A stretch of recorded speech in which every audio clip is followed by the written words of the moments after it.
میری تیسری کوشش برابر ہوئی اور آبادی سے قدرے الگ تھلگ ایک بڑا سا مکان مقول کرائے پر مل گیا، جو کئی برسے محض اس لیے ویران پڑا ہوا تھا کہ لوگوں کو اس پر آسیبی اثرات کا شبہ تھا، اور وہاں رہنے والے آخری 2 کرایہ دار اپنا ذہنی توازن کھو کر بال بچوں کو چھوڑ کر کہیں فرار ہو گئے تھے۔ ڈھنگ کے کپڑوں وغیرہ کا بندوبست کر کے میں اس مکان میں پہنچا تو اس کی حیت دیکھ کر مجھے خاصا سکون حاصل ہوا۔ کچے سین میں کئی فٹ اونچی خودرو جھاڑیاں اگی ہوئی تھی، کمروں کی چھتوں اور دیواروں اور کھڑکیوں پر بڑے بڑے جالے تنے ہوئے تھے، اور پلے ہوئے چوہوں کی بھاگم دوڑ نے ادھم مچا رکھا تھا۔ جو کلی بازار سے میرا سامان اٹھا کر لایا تھا وہ مکان میں داخل ہونے کے بعد وحشت زدہ ہو گیا اور کانپتی ہوئی آواز میں بولا، صاحب میری بیوی بیمار ہے، مجھے جلدی سے چھوڑ دو تو بڑا احسان ہوگا۔ میں نے اسے گھور کر دیکھا اور 10 کا نوٹ اس کی طرف بڑھا دیا۔ اس نے سامان اتارتے ہوئے پھٹی پھٹی نظروں سے نوٹ کو گھورا اور بولا، صاحب میرے پاس لٹانے کی پھوٹی کوڑی بھی نہیں ہے، یہ نوٹ لے لے اور یہاں سے دفان ہو جا۔ میں نے اسے پھٹکارا۔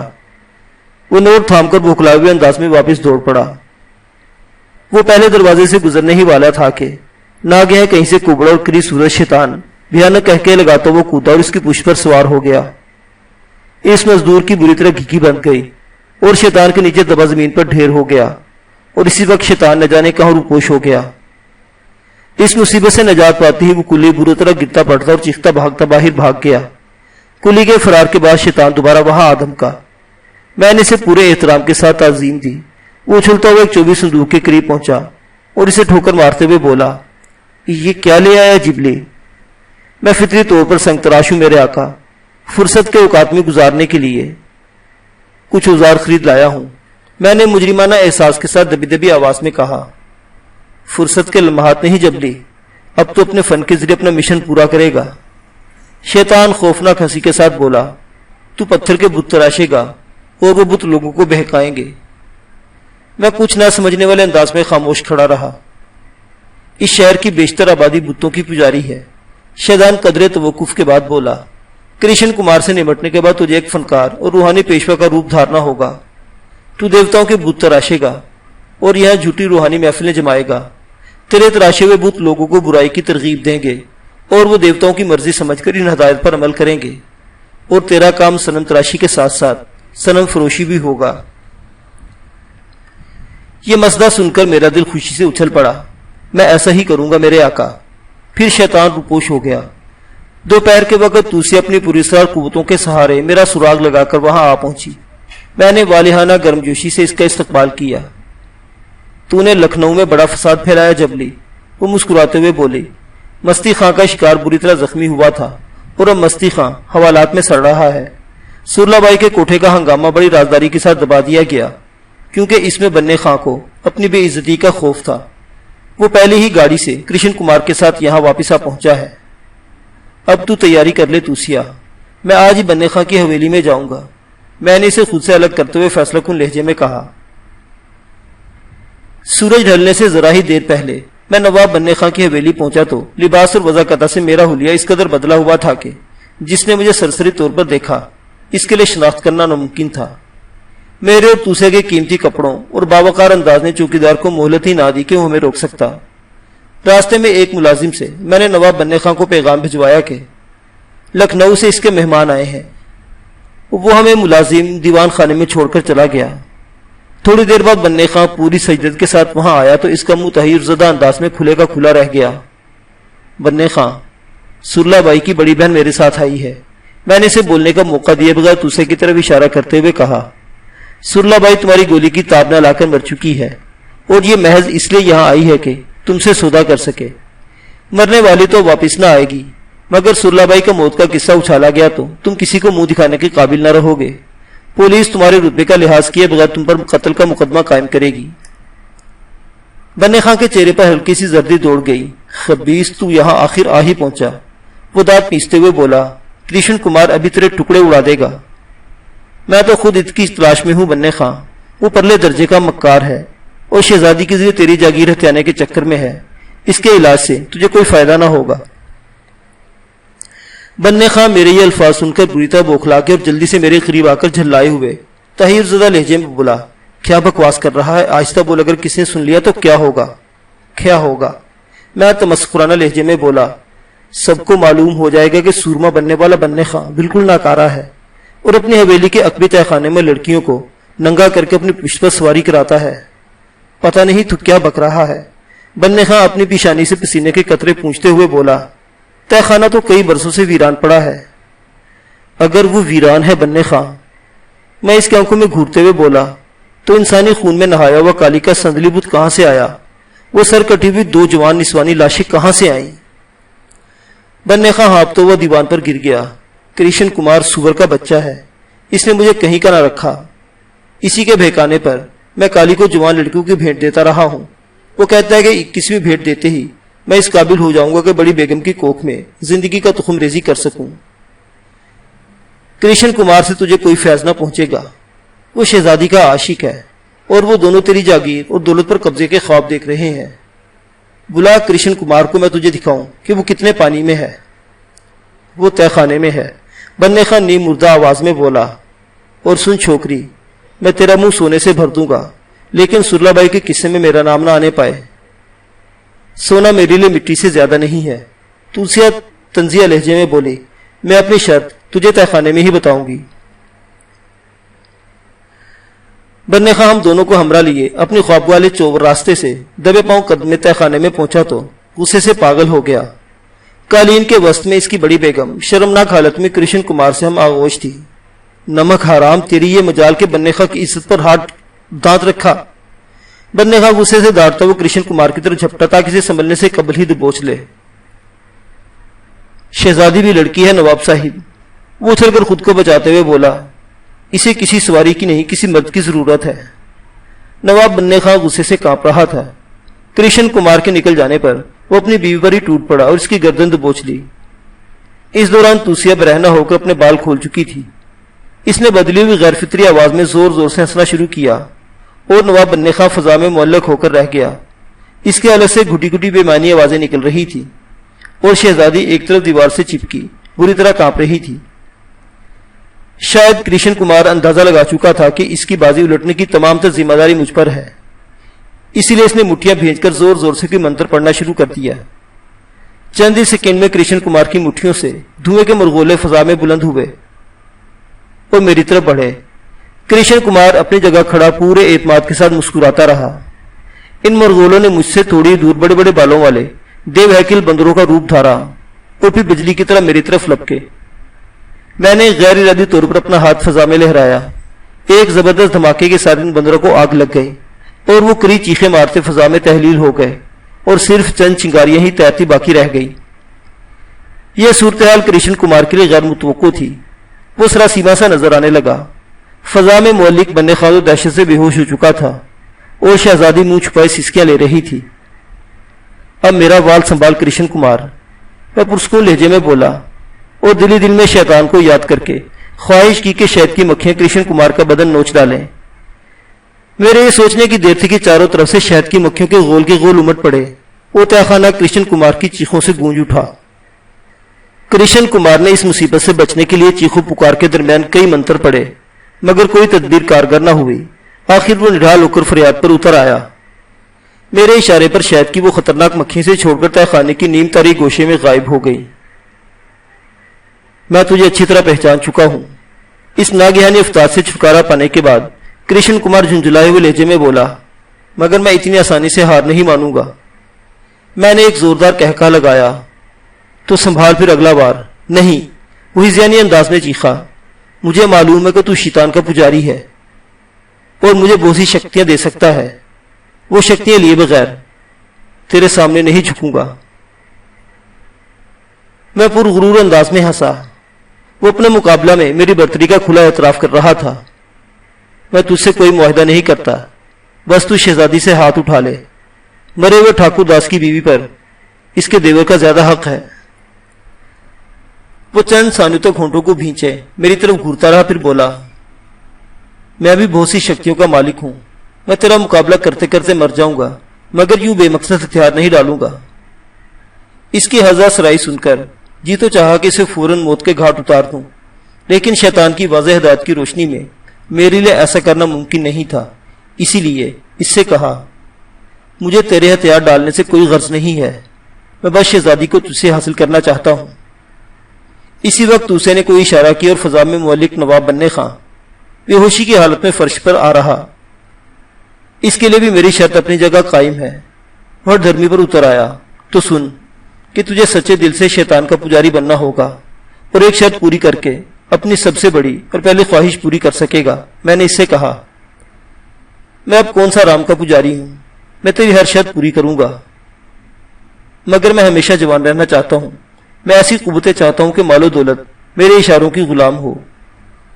ٹھیک ہے، میں اپنے آقا شیطان کے نام پر تجھ سے یہ معاہدہ کرتا ہوں، میں نے فیصلہ کن لہجے میں کہا۔ اب تو اچھی طرح سوچ لے کہ فیصلہ کرنے کے لیے تو امر جوانی کی شدید آرزو رکھتا ہے یا مال و دولت پر اپنی قدرت چاہتا ہے۔ وہ چند ثانیوں کے لیے الجھن میں پڑ گیا، پھر بولا، مال و دولت کی خاطر میں نے مردانگی سے محروم نواب بننے خاں پر ہاتھ ڈالا تھا۔ اپنی دانست میں وہ میرے زیر علاج تھا، مگر میں ایک روز اسے ٹھکانے لگا کر اس کی دولت پر قابض ہو جاتا۔ مفلس کی جوانی سے زیادہ بری کوئی چیز نہیں۔ میں تو بس بیاری بننا چاہتا ہوں کہ جہاں تھوک دو وہاں سونا نظر آئے۔ پھر میں نے کرشن کمار کے دونوں ہاتھ سینے پر باندھ کر کھڑا ہونے کا حکم دیا۔ میں نے چند شیطانی کلمات کا ورد کرتے ہوئے اس کی گردن 3-4 پر ہاتھ لگائے اور اس کے سر سے آہستہ آہستہ ہاتھ پھیرا۔ فوراً ہی ایک سوکھی ہوئی انسانی کھوپڑی فضا میں تیرتی ہوئی میری جانب آئی۔ میں نے ہاتھ میں لے کر اس کا دہانہ ٹٹولا اور اس میں رکھا ہوا سحر زدہ خشک انسانی دل نکال لیا اور کھوپڑی فرش پر ڈال کر اپنے پیر سے کچل دی۔ پھر میں نے خشک انسانی دل کرشن کمار کی طرف بڑھایا۔ اس نے بغیر کچھ کہے وہ دل کھا لیا۔ جو وہ ریشے اس کے حلق سے اترتے جا رہے تھے، اس کے چہرے پر کرختگی پیدا ہوتی جا رہی تھی۔ پورا دل نگلنے کے بعد میری توقع کے خلاف کرشن کمار پر غنودگی سی چھانے لگی اور وہ تیورا کر نیچے آ رہا۔ کرشن کمار کو یوں گرتا دیکھ کر روتی ہوئی شہزادی بری طرح یاسش زدہ ہو گئی۔ میں نے تسے کو باہر جا کر انتظار کی ہدایت کی، اور جب وہ تہہ خانے سے نکل گئی تو میں اپنی آنکھوں میں ہوسناک عزائم کی چمک لیے شہزادی کی طرف بڑھا۔ مجھے اپنی طرف آتا دیکھ کر وہ چیخ اٹھی، نہیں نہیں، تم شکل سے خونی لگتے ہو، میرے قریب نہ آنا۔ میں کسی عقاب کی طرف پر جھپٹا اور وہ کسی بے بس پرندے کی طرح میری گرفت میں پھڑ پھڑا کر رہ گئی۔ خاموش رہ لڑکی، میں نے غرا کر کہا، یہ نہ بھول کہ تجھ پر اپنے شوہر ٹھاکر داس کے قتل کا الزام ہے۔ اگر تجھے تھانے پہنچا دیا تو ایک ہی سانس میں پوری نفری تجھے رون ڈالے گی۔ یہ جھوٹ ہے، اسے میں نے نہیں مارا۔ وہ روتے ہوئے بولی۔ میں نے پوری بہرامی سے اس کی مزاحمت کو ناکام بنا دیا اور وہ درد و رضیے سے تڑپ کر رہ گئی۔ میں اس تہہ خانے میں کافی دیر اس کے شباب سے کھیلتا رہا۔ اسی دوران بننے خاں کو بھی ہوش آ گیا، لیکن وہ میری راہ میں حائل ہونے کی ہمت نہ کر سکا۔ جب میں قالین پر پڑا سستا رہا تھا تو توسیہ نیچے آ پہنچی۔ شہزادی کو تیرڑ داس کے حوالے کر کے تجھے یہیں واپس آنا ہے توسیہ۔ میں کچھ عرصے تک سیتا پور میں رکوں گا۔ میں نے یہ کہتے ہوئے شہزادی کو اس کے ہمراہ جانے کا اشارہ کیا۔ گو مجھے پورا یقین تھا کہ حویلی میں کوئی بھی شہزادی اور توسیہ کو نہیں روک سکے گا، پھر بھی میں خوابگاہ کا دروازہ مقفل کر کے ان دونوں کو باہر تک چھوڑنے آیا۔ جب میں واپس تہہ خانے میں پہنچا تو کرشن کمار کو ہوش آ چکا تھا اور نواب بننے خاں اسے بے تحاشا گالیاں بکتا دونوں ہاتھوں سے اس کا سینہ پیٹ رہا تھا، جس کے جواب میں کرشن کمار ہنسے جا رہا تھا۔ بننے خاں، میں تہہ خانے میں گھستے ہی دھاڑا۔ وہ سہم کر ایک طرف ہو گیا۔ مہاراج، یہ نمک ہرا مجھے بیماری کے تانے دے کر ہنس رہا تھا۔ اچھا، اب تم یہاں سے دفع ہو جاؤ، میں خود باہر آ کر تمہارا علاج کروں گا، میں نے تحقیر آمیز لہجے میں بننے خاں سے کہا، اور وہ دم دبائے وہاں سے چلا گیا۔ خوف کے باعث وہ زبان تو نہ کھول سکا، لیکن اس کے بشرے سے نفرت اور انتقام کے آثار نمایاں تھے۔ یہ توری خوشبختی ہے کہ کرشن کمار کے اس تہخانے میں 2 لاشیں موجود ہیں۔ چند ثانیوں کے توقف کے بعد میں نے اس سے کہا، اب تجھے ان میں سے ایک لاش کا دل حاصل کرنا ہے۔ یہاں ایک پہر تک رک کر تجھے اس دل پر ایک خاص عمل کرنا ہوگا، پھر میرے مکان پر چل کر تجھے ایک امتحان سے گزرنا ہوگا۔ اس کامیابی کے بعد تیری مطلوبہ قوت تجھے مل جائے گی۔ تجھے یاد ہے کہ تیری پہلی خواہش کیا ہے؟ ہاں، میں سیڑھیوں پر جوتوں کی دھمک سن کر کرشن کمار کا سارا غصہ ہوا ہو گیا اور وہ بوکھلا کر کبھی سیڑھیوں والی سمت میں اور کبھی دونوں سربریدہ نسوانی لاشوں کی طرف دیکھنے لگا۔ اس کے چہرے پر ہوائیاں اڑنے لگی تھی۔ اسی بل پر مجھ سے ٹکرانے چلا ہے، میں نے تحقیر آمیز قہقہے کے ساتھ کہا۔ یہ مجھے پولیس معلوم ہوتی ہے۔ وہ جھلائے ہوئے خوفزدہ لہجے میں بولا، ہم دونوں ہی دھر لیے جائیں گے۔ میری مرضی کے بغیر کوئی مجھے چھو بھی نہیں سکتا کرشن کمار۔ میں بدستور اونچی آواز میں بولا، میرا نام جبلی ہے اور میں کوئی ٹٹ پونجیا نہیں ہوں۔ اتنا کہہ کر میں نے تالی بجائی اور وہ وزنی دھمک اسی وقت غائب ہو گئی۔ ایسے وہم تیری زندگی دشوار کر دیں گے۔ میں اس کی خفت اور بوکھلاہٹ سے لطف اندوز ہوتے ہوئے بولا، تیری خواہش تھی کہ تو جس چیز پر تھوک دے وہ سونا نظر آئے اور یہ قوت تجھے مل جائے گی، لیکن سونا نظر آنے کے باوجود اس چیز کی اصل ماہیت جو کی تو رہے گی۔ اس مرتبہ کرشن کمار سراسیمہ اور شکست خوردہ سا نظر آنے لگا۔ شیطان کا پجاری بننے کے بعد پہلی مرتبہ اس کے رویے میں تبدیلی آئی تھی اور وہ ڈھیلی ڈالی آواز میں کہہ رہا تھا، ایسی شکتی کا میں کیا کروں گا جس سے مجھے کوئی فائدہ نہ ہو۔ میں تو یہ سمجھ رہا تھا کہ مال و دولت پر اختیار حاصل ہونے کے بعد میرے لیے شباب خریدنا مشکل نہ ہوگا۔ یہ تیری مرضی ہے کہ تو جو چاہے فیصلہ کرے، لیکن اب تجھے اتنی تسلی ہونی چاہیے کہ ہم دونوں کا مسلک ایک ہی ہے اور ہم ایک دوسرے کو کوئی ذکر نہیں پہنچائیں گے۔ میں بھی اس کا نرم رویہ دیکھ کر نرم پڑ گیا۔ تم مجھ پر بھروسہ کر سکتے ہو، لیکن میں کم از کم نواب بننے خان کی دولت اور حویلی پر ضرور اپنا تصرف چاہتا ہوں۔ وہ بولا، ٹھیک ہے، اس کا بھی بندوبست کر لیا جائے گا، میں نے لاپرواہی سے کہا۔ اور ان 2 لاشوں کا کیا ہوگا؟ کرشن کمار نے سر بریدہ لاشوں کی طرف اشارہ کرتے ہوئے سوال کیا۔ انہیں رات میں ٹھکانے لگائیں گے، میں نے کہا۔ پھر ہم دونوں تہ خانے سے باہر نکل آئے۔ بننے خان اپنی خوابگاہ میں پریشانی کے عالم میں ٹہل رہا تھا۔ مہاراج اب کیا ہوگا؟ سرلا بائی کی بہن کہیں میرا راز فاش نہ کر دے۔ وہ دونوں ہتھیلیاں مسلتے ہوئے رازدارانہ لہجے میں بولا، تیرا کوئی راز نہیں ہے بننے خان۔ میں بے رحمانہ انداز میں ہنسا۔ اول تو اسے کچھ کہنے کی ضرورت ہی نہیں، اور وہ زبان کھول بھی دے تو کیا ہوگا؟ بھلا سوچو تو، بننے خان کو دور دور سے گدرائے ہوئے بدن والی نوجوان اور خوبرو لڑکیاں خود ہی تم پر سواری کرنے آئیں گی۔ بننے خان وحشت زدہ انداز میں اپنے دونوں ہاتھ جوڑتا ہوا بے اختیار میرے قدموں میں آ گرا اور کانپتی ہوئی آواز میں بولا، خدا کے لیے مجھ پر رحم کرو مہاراج، دیواروں کے بھی کان ہوتے ہیں، کسی کو بھنک بھی مل گئی تو میں کسی کو منہ دکھانے کے قابل نہ رہوں گا۔ خوابگاہ کے دروازے بند کر دو کرشن کمار، میں نے تحکمانہ لہجے میں کہا۔ اب بننے خان کی باری ہے، ہماری برادری میں شامل ہو کے یہ فائدے میں رہے گا۔ کرشن کمار سعادت مندانہ انداز میں دروازہ مقفل کرنے لگا اور ترادار بننے خان سردی کھائے ہوئے پلے کی طرح بدستور فرش پر کانپتا رہا۔ ہاں نواب صاحب، دروازہ بند ہو جانے کے بعد میں مسہری پر دراز ہوتے ہوئے بولا، تو پھر تیار ہو کسی قسم کے سودے کے لیے؟ مجھے عزت پیاری ہے مہاراج، تم جو کہو سنے بغیر مجھے منظور ہے۔ وہ بری طرح خوفزدہ تھا۔ سنے بغیر نہیں بلکہ کان کھول کر سنو کہ تمہیں شیطان کا پجاری بننا ہوگا۔ میرے الفاظ اس پر بجلی بن کر گرے۔ وہ چند ثانیوں تک پھٹی پھٹی آنکھوں سے بے یقینی کے تاثرات لیے مجھے گھورتا رہا، پھر رستی ہوئی نحیف آواز میں منمنایا، مہاراج کیوں مجھے امتحان میں ڈالتے ہو؟ سنو نابکار، مجھے اس پر بے اختیار طیش آ گیا۔ نہ میں رشی ہوں نہ مہنت، شیطان میرا آقا ہے اور میں اس کا پجاری ہوں، اور اب تجھے اپنا مذہب بھول کر میرا چیلا بننا ہوگا۔ نہیں نہیں، یہ نہیں ہو سکتا۔ وہ ہذیانی انداز میں بڑبڑایا، میں بڑا گناہگار ہوں، مگر مسلمان گھرانے میں پیدا ہونے والا یوں شیطان کا پجاری نہیں بن سکتا۔ یہ نہ بھول بننے خان کہ اس وقت تیری عزت اور دولت غرض ہر شے داؤ پر ہے۔ تہ خانے کی کہانیاں باہر پھیل گئی تو تجھے کسی نہ کہیں پناہ نہ ملے گی۔ تو نے اپنے جھوٹے ٹھاٹ کے لیے اپنی جائیداد کو ایک ایک اینٹ گروی رکھی ہوئی ہے۔ تیری ذرا بھی ہوا اکھڑی تو سیتا پور کے سارے مہاجر تجھے تن کے کپڑوں سے باہر کر دیں گے۔ میں غضبناک لہجے میں گھبرایا، کچھ بھی ہو میں مر جاؤں گا مگر مذہب سے نہیں پھروں گا۔ وہ ہونٹ بھیج کر بلود آواز میں بولا، اس حویلی پر نحوست لہرائے گی بننے خان؟ میں اچھل کر مسہری سے نیچے اتر آیا۔ بس یہ چھت کے نیچے تیری یہ آخری رات ہوگی۔ اگر تو نے فیصلہ نہ بدلا تو اگلی صبح کا سورج پورے کھلے آسمان کے تلے دیکھے گا۔ میں نے اسی جگہ کھڑے کھڑے دانے ہاتھ سے اشارہ کیا اور خوابگاہ کا دروازہ خود بخود کھل گیا۔ آہنی کنڈے ریتلے سانچوں کی طرح ٹوٹ کر نیچے آ رہے اور میں کرشن کمار کا ہاتھ تھام کر وہاں سے نکل گیا۔ کیا تم نے سچ کہا جبلی مہاراج کے اس کا بال بال ساہوکاروں کے پاس رہن ہے؟ حویلی سے باہر آنے تک کرشن کمار صبر نہ کر سکا اور پوچھ ہی بیٹھا، تیری شکتیاں کہاں سوئی رہیں؟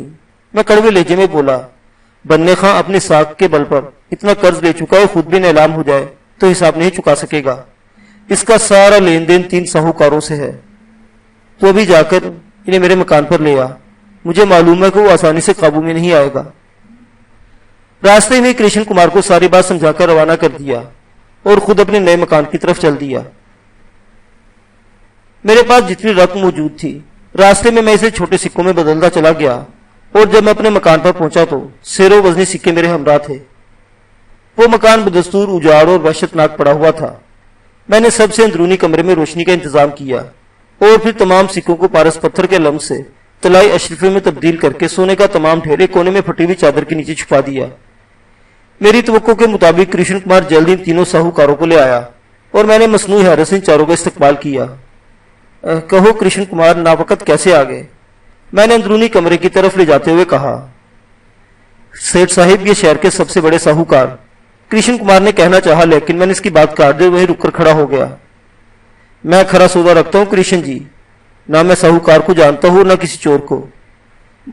معاملہ میں نے نواب صاحب سے طے کیا ہے، اور اب اگر کوئی اس تمام کی جائیداد کی اونچی بولی لگاتا ہے تو میں پیچھے ہٹ جاتا ہوں، ورنہ صبح کا سورج نکلنے سے پہلے اس حویلی اور دوسری تمام جاگیر پہ میرا قبضہ ہوگا۔ کرشن کمار میری باتوں سے کچھ پریشان سا نظر آنے لگا۔ وہ تینوں ساہوکار بھی حیرت سے کبھی میرا اور کبھی ایک دوسرے کا منہ تک رہے تھے۔ یہ اسی لیے آئے ہیں سیٹھ صاحب؟ کرشن کمار اپنی پیشانی پر ہاتھ پھیرتے ہوئے بولا۔ نواب صاحب کے پاس کوئی جائیداد ہی نہیں تو پھر سودا کیسا اور کس چیز کا ہوگا؟ حویلی، اس کا باغ، 40 ایکڑ زمین، سیتا پور اور لکھنؤ کے 11 مکان، آخر یہ سب کس کا ہے؟ میں اس کا مذاق اڑاتے ہوئے ایک ایک لفظ پر زور دے کر بولا۔ تینوں ساہوکاروں نے بے چارگی سے ایک دوسرے کی طرف دیکھا، پھر ان میں سے ایک ہنگار کر دھیمے لہجے میں بولا، جو جائیداد آپ نے گنائی ہے وہ اصل قیمت سے کہیں زیادہ قرضے کے عوض ہم تینوں کے پاس گروی ہے، اور نواب صاحب قانون اس کا کوئی سودا نہیں کر سکتے۔ میں حقارت سے بولا، سب سے بڑا قانون لاٹھی ہے، یہ سمجھ لو کہ مجھے دھوکہ دے کر تم یہ جاگیر کوڑیوں کے مول نہ لے سکو گے۔ میں یہاں پانسے کی ٹنٹیاں سنبھالے بیٹھا ہوں اور یہ سودا بالکل طے ہے۔ یہ کہتے ہوئے میں نے اشرفیوں کے انبار پر سے چادر الٹ دی۔ اتنا سونا دیکھ کر ان سب کی سٹی گم ہو گئی، اور ان میں سے ایک تقریباً ہانپتے ہوئے بولا، تمہیں لین دین کا پورا اختیار ہے سیٹھ صاحب، مگر ہم ذرا سی مہلت چاہتے ہیں۔ تم 2-1 دن کے لیے سودا روک دو تاکہ ہم اس پھکڑ سے اپنی رقم وصول کر سکیں۔ میں نے قہر بار نظروں سے گھورا اور سرد لہجے میں بولا، بس سورج نکلنے تک انتظار کر سکتا ہوں، تمہیں جو کچھ کرنا ہے اسی رات کر لو۔ ٹھیک ہے ٹھیک ہے۔ وہ تینوں بوکھلا ہوئے انداز میں وہاں سے نکل گئے۔ میں نے مسکرا کر کرشن کمار کی طرف دیکھا، وہ بڑی حدیث نظروں سے اشرفیوں کے سنبار کو دیکھے جا رہا تھا۔ تو میرا ساتھی بن چکا ہے اور اب یہ سارا سونا تیرا ہے، میں نے اسے خوشخبری سنائی اور وہ اچھل کر مجھ سے بغلگیر ہو گیا۔ سونا محض میرے لیے اشاروں کا کھیل ہے کرشن کمار۔ اس کے الگ ہو جانے کے بعد میں نے اس سے کہا، جب تک تو میرے ساتھ ہے تو سونے میں کھیلے گا، تجھے بدکاری اور آوارگی کی کھلی چھوٹ ہے، لیکن اسی کے ساتھ تجھے کچھ کام بھی کرنا ہوگا۔ شیطان اب میرا آقا ہے اور تو اس کا مہا پجاری ہے جبلی، تیری ہر بات میرے لیے حکم کا آخر درجہ رکھتی ہے۔ وہ والہانہ عقیدت کے ساتھ بولا، تو سن کے میں پیدائشی سنگ تراش ہوں۔ میں نے نپے تلے لہجے میں کہنا شروع کیا، میری ہر ضرب پتھروں کے سینے میں چھپے وہ خدوخال ابھارتی ہے جس کا تصور تک ہر کس و ناقص کے بس کی بات نہیں، مگر اب میں شیطانی مسئلے کی تبلیغ کی خاطر اپنے فن کو ایک نیا روپ دینا چاہتا ہوں۔ آج یہ مکان ایک نیا روپ دھارے گا۔ میں اسی کے ایک کمرے میں کالی دیوی کی مورتیں تراشوں گا اور تو ان کے خریدار یہاں لائے گا جن کو گناہ اور فریب کے راستوں پر بھٹکانا میرا کام ہوگا۔ پھر ہم دکھی آتماؤں کی شانتی کے نام پر ہر ہفتے یہاں مقدس عبادت کی آڑ میں ایک مجلس جمائیں گے، اور تو دیکھے گا کہ لوگ کتنی تیزی کے ساتھ ہمارا مسلک اختیار کرتے ہیں۔ تو ہر سمے مجھے اپنا سچا سیوک پائے گا۔ کرشن کمار اب پوری طرح میرے دام میں آ چکا تھا۔ اس کے بعد ہم دونوں اسی کمرے میں لیٹ گئے۔ معزز سامعین حضرات، یہ دلچسپ، عجیب و غریب اور خوفناک داستان ابھی جاری ہے۔ بقیہ واقعات اگلی قسط میں دیکھتے رہیے۔ اردو داستان۔ اللہ حافظ۔